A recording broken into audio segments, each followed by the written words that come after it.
de Janeiro, fim do século XIX. Os jornais vivem um momento de revolução com a chegada das novas tecnologias. As publicações mais importantes continuam concentradas nas mãos da elite carioca.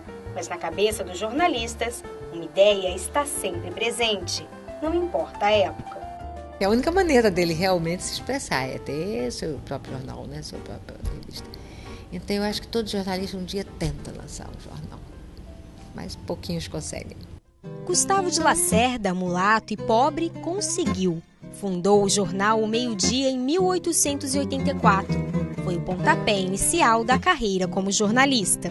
Foi bastante simples, né? Assim, de origem modesta, e por outro lado sonhava grande, pensava muito grande. O sonho de Gustavo dura pouco. O jornal vai à falência em pouco mais de um mês, tempo suficiente para sentir as dificuldades da profissão. As condições de vida eram precárias para esses jornalistas que eram repórteres, eles ganhavam muito pouco. Daí ele ter que trabalhar em 2, 3 empregos. Gustavo chegou a trabalhar em 3 jornais ao mesmo tempo. Destaque para o País, um dos mais influentes da época. O País foi o jornal, eu diria até o jornal meio oficial, no sentido que muito adesista ao governo, né? Que esses jornais que duram, eles em geral são meio... se encostam no governo. Ele era um assalariado desse jornal, ele não tinha nenhuma função assim de direção do jornal, não participava, portanto, diretamente desse jogo do poder, era apenas um repórter. Um repórter, nem um repórter de nome ele era um repórter, um simples repórter, com uma liderança efetiva entre os jornalistas, isso sim. Em 1908, a história do jornalismo no Brasil começou a mudar. Contando apenas com 8 colegas, Gustavo fundou a Associação de Imprensa, que funcionava numa pequena sala no edifício do jornal O País. Em 1938, a ABI ganhou sede própria e ainda hoje continua com os mesmos objetivos. Manter um fundo de pensões para sócios e famílias, oferecer assistência médica e farmacêutica, criar o retiro da imprensa para velhos e enfermos, manter sede social com biblioteca, salão de conferência e diversão e instituir a carteira profissional de jornalista. De uns tempos para cá, essa primeira vocação, essa primeira ideia do Gustavo de Lacerda voltou a ficar muito forte. É o amparo ao jornalista. Tem um andar inteiro aqui no prédio de médicos de várias especialidades, e além disso remédios, auxílio funeral. Então, não só para os associados, como para as suas famílias. Apesar de inovar a imprensa brasileira, poucas pessoas conhecem Gustavo de Lacerda. Aqui na ABI hoje, eu acho uma pena dizer isso, mas eu tenho que falar a verdade para vocês. Gustavo de Lacerda é apenas um medalhão ali na parede. E quem é o Gustavo de Lacerda? Um negrinho que nasceu aqui em Santa Catarina.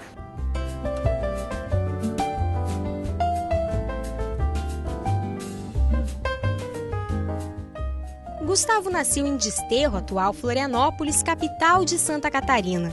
Não se tem registro da data de nascimento, mas é provável que Gustavo Adolfo Fraga tenha nascido em 1854, como declarou ao ingressar no Exército.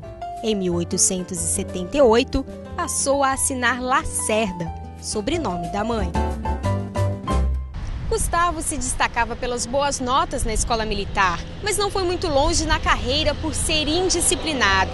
Durante o tempo em que esteve no Exército, foi preso aproximadamente 15 vezes. Naquela época, servir as Forças Armadas era mais uma oportunidade de subir na vida do que propriamente uma vocação. As famílias enviavam os seus filhos, principalmente os seus rebeldes, para terem uma disciplina mais rígida. A dificuldade, então, era muito grande.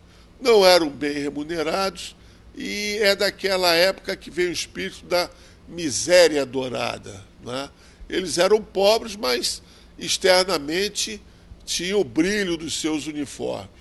Durante a vida militar, Gustavo passa por diversas regiões do país: Rio Grande do Sul, Rio de Janeiro, São Paulo, Bahia.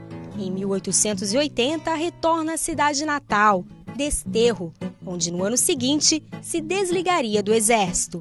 A falta de perspectiva na capital pouco desenvolvida leva Gustavo de volta ao Rio de Janeiro.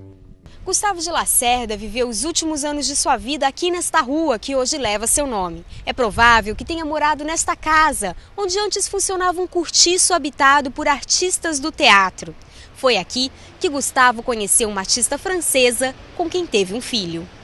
Ele se encantou com uma artista, modelo francesa, que falava francês. Ele se encantou com a beleza desta mulher e se amigou com ela e fez um filho dela.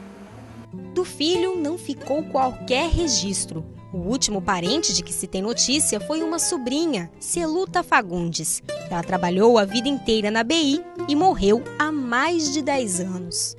Uma pessoa muito discreta, muito reservada. A única coisa que dava um certo prazer a ela era justamente se referir ao tio Gustavo de Lacerda, né? A personalidade de Gustavo justifica o orgulho de Celuta. Ele não era, como se pode dizer, uma pessoa egoísta ou menos ainda um carreirista, né? Ele estava preocupado não só em construir um sucesso individual, mas, se possível, construir um sucesso coletivo também. Era um homem simples, mas não era um homem destituído de cultura. Ele fez parte de uma geração que eu acho que é muito fecunda e muito pouco estudada também, que foi a geração dos últimos abolicionistas e dos primeiros socialistas e republicanos. Ele é um nome que enaltece, que engrandece o patrimônio cultural de Santa Catarina. Nós, catarinenses, é que somos injustos com ele. A injustiça marcou a vida do jornalista. Mesmo talentoso, viveu na pobreza. Gustavo foi internado aqui na Santa Casa de Misericórdia pela terceira vez no dia 26 de julho de 1909 e faleceu no dia 4 de setembro. Na certidão de óbito consta que o jornalista morreu de arteriosclerose, mas na realidade, o que matou Gustavo de Lacerda foi a fome.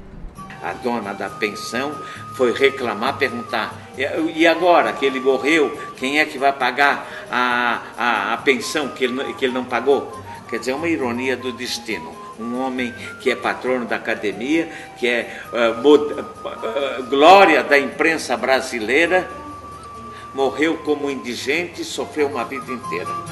Os jornais registraram a morte do repórter. O corpo de Gustavo de Lacerda foi enterrado no cemitério São João Batista. Hoje, quase um século depois, Gustavo é homenageado em Florianópolis como patrono da cadeira 14 da Academia Catarinense de Letras. Ele poliu a imortalidade dele. Assim como cada um de nós tem uma estrela, ele pegou o bombril de um veludo, a poliu, e até hoje a estrela dele fica brilhando.